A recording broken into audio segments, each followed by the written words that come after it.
మీ గోల్స్ని short టైంలో achieve చేయాలనుకుంటున్నారా? తప్పకుండా ఈ వీడియో చూడండి. టాప్ నాచ్ కాలేజెస్లో చదువు, మంచి job, trending business, best life style, work life balance, early retirement, ఇవన్నీ మనందరి డ్రీమ్స్, అలాగే మనందరి గోల్స్ కూడా. కానీ వీటన్నిటిని అచీవ్ చేయడానికి మనం నిజంగా సాధ్యమైనంత ఎఫర్ట్ పెడుతున్నామా? మన చుట్టూ ఉన్న అవకాశాలని, రిసోర్స్ని ఎంతవరకు వాడుతున్నాం? ఈ ప్రశ్నలన్నింటికి ఈ రియల్ లైఫ్ ఇన్సిడెంట్స్ తప్పకుండా జవాబు చెప్తాను. ఈ మధ్య నేను అర్బన్ క్లాప్ యాప్లో రిఫ్రిజిరేటర్ క్లీనింగ్ కోసం ఒక సర్వీస్ని బుక్ చేశాను. మర్నాడు ఒక 21 ఏళ్ల కుర్రాడు వచ్చాడు. సింపుల్గా ఉన్నాడు, కానీ పని మాత్రం చాలా చక్కగా చేశాడు. ఫ్రిడ్జ్ని స్టెప్ బై స్టెప్గా సిస్టమేటిక్గా దాదాపు గంటన్నర పాటు పూర్తి ఫోకస్తో క్లీన్ చేస్తున్నాడు. నేను అతనితో మాట్లాడడం మొదలుపెట్టాను. ఎప్పటి నుంచి ఈ పని చేస్తున్నావు? 4 సంవత్సరాలు చేస్తున్నాను సార్ అన్నాడు. హ్యాపీనా అని అడిగా. అవును సార్, పని బాగానే దొరుకుతుంది. కొన్నిసార్లు అయితే చాలా కాల్స్ వస్తాయి. ఈ మధ్య సండే కూడా కాల్స్ వస్తున్నాయి, కానీ అవాయిడ్ చేస్తున్నాను సార్. నెలకి ఎంత సంపాదిస్తావు? అతను స్మైల్ చేస్తూ సుమారుగా 40 నుండి 50 వేలు వస్తుంది సార్ అన్నాడు. అది విన్నాక నా ఎక్స్ప్రెషన్ కొంచెం మారింది. మళ్ళీ అతను, మా ఊర్లో ఇల్లు కడుతున్నాను సార్, సంపాదించిందంతా ఇంటికి పంపిస్తాను. ముంబైలో ఖర్చులు ఎక్కువగా సార్, అందరూ ఇచ్చే టిప్స్తో నా పై ఖర్చులు సరిపోతాయి అన్నాడు. అతను చాలా నిజాయితీగా మాట్లాడుతున్నాడు. నాకు అతను చెప్పే ప్రతి ఇన్సిడెంట్ చాలా ఇన్స్పైరింగ్గా అనిపించింది. ఎక్కడో నాకు టచ్ అవుతున్నట్టు అనిపించింది. ఏదో ఒక మెసేజ్ ఇస్తున్నట్టుగా అనిపించింది.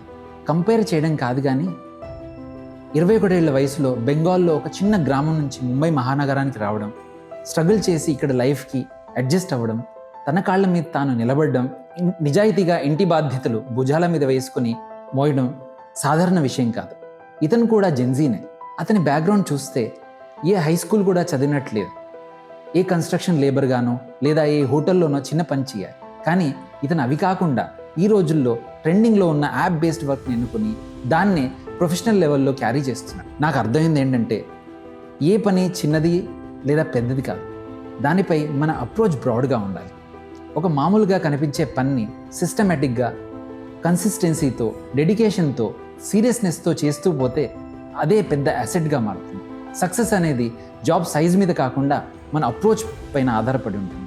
మన పని మన విలువని క్రియేట్ చేస్తుంది. ఆ విలువ మన భవిష్యత్తును క్రియేట్ చేస్తుంది. ఒకసారి గట్టిగా ఊపిరి పీల్చుకొని చాలామంది ఆలోచించాల్సిన విషయం ఏంటంటే, ఇంకా మనం సేఫ్ జోన్లోనే ఉండిపోతున్నామా? పని కొంచెం కష్టంగా అనిపించగానే వెనకడుగు వేస్తున్నామా? మన చుట్టూ ఉన్న అవకాశాలని, రిసోర్సెస్ని ఎఫెక్టివ్గా వాడుకుంటున్నామా? ఒక చిన్న గ్రామం నుంచి వచ్చిన ఒక కుర్రాడు తనకున్న బేసిక్ చదువు మరియు బ్యాక్గ్రౌండ్తో ఇదంతా చేయగలిగితే మరి మన సంగతి ఏంటి? మనలో చాలామంది ఇంతకంటే ఎక్కువ చదువుకుని ఉంటారు. అదే ప్రపోర్షన్లో వాళ్ళకుండే అవకాశాలు, రిసోర్సులు కూడా చాలా ఎక్కువ ఉంటాయి. మీరు స్టూడెంట్ అవ్వచ్చు, లేదా జస్ట్ జాబ్ జాయిన్ అయ్యి ఉండొచ్చు, మిడ్ లెవెల్ కెరియర్లో ఉండొచ్చు, ఒక రిటైర్డ్ పర్సన్ అయ్యి ఉండొచ్చు. ప్రతి ఒక్కరికి వారి ఏజ్ని బట్టి, సిచ్యువేషన్ బట్టి, వారి నీడ్స్, రిక్వైర్మెంట్స్ని బట్టి గోల్స్ ఉంటాయి. వాటిని సాకారం చేయడానికి మన చుట్టూ ఉన్న రిసోర్సెస్ అండ్ ఆపర్చునిటీస్ని ఎఫెక్టివ్గా వాడగలుగుతున్నామా? ఈ టాపిక్ గురించి నేను కూడా ఆలోచిస్తున్నాను. మీరు కూడా తప్పకుండా ఆలోచించండి. మీ అభిప్రాయాలు తప్పకుండా కామెంట్స్లో పెట్టండి. ఒకవేళ ఈ వీడియో మీకు యూస్ఫుల్ అనిపిస్తే తప్పకుండా లైక్ అండ్ షేర్ చేయండి. మరిన్ని ఇలాంటి రియల్ లైఫ్ మోటివేషన్ స్టోరీస్ కోసం ఈ ఛానల్ని తప్పకుండా సబ్స్క్రైబ్ చేయండి. నెక్స్ట్ వీడియో వచ్చే వరకు థ్యాంక్ యూ.